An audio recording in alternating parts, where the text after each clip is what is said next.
Talk a little Facebook this morning with Julia Boorstin. Shares rising after the company reported third quarter earnings after the bell last night. Julia is going to join us right now with all of the highlights, and there were aplenty. It was quite the conference call. Mark Zuckerberg seemed to be fighting back. Well, there was a lot in these results, Andrew. So the earnings beat estimates, but revenue, along with revenue guidance, as well as the company's monthly and daily active users numbers, all those different metrics falling short of expectations. But the stock did get a boost from a $50 billion increase in its share repurchase authorization. On the call last night, Mark Zuckerberg defending Facebook in the face of critical articles based on those whistleblower documents. I want to discuss the recent debate around our company. I believe large organizations should be scrutinized, and I'd much rather live in a society where they are than one where they can't be. Good faith criticism helps us get better.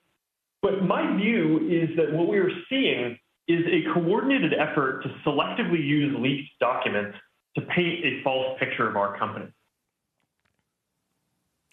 Zuckerberg sounding a little emotional there. He also shifted to talk about his confidence in the opportunity in three new areas of business: creators, e-commerce, and the metaverse. The company is starting to break out Facebook Reality Labs, they'll call it FRL, next quarter. And analysts did press him and COO Sheryl Sandberg for details on the impact of Apple's iOS changes. Sandberg said that they are developing new tools to address measurement as well as targeting shortfalls, saying on measurement they will be able to address more than half of the underreporting by the end of the year, while targeting is a much longer-term challenge.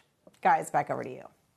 Julia, that actually raised a question for me, which is, when they say they have to build new tools, I imagine that means they have to build new tracking tools. This comes at a time when privacy is obviously right in the middle of the discussion. What kind of tools would those be, and what does that look like?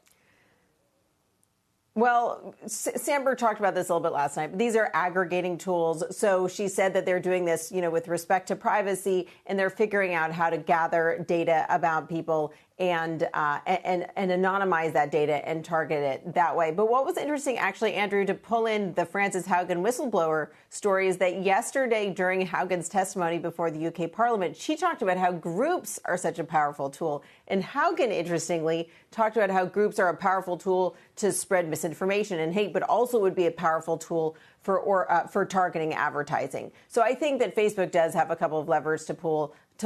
But one thing that's interesting is that Snap, of course, said that this iOS issue would not be that big of a deal than it turned out to be. Facebook warned for quarters that this was going to be a problem, Andrew, and then they've been preparing and dealing with it and developing these tools to target ads without using that tracking data from people's phones. Shepard Smith here. Thanks for watching CNBC on YouTube.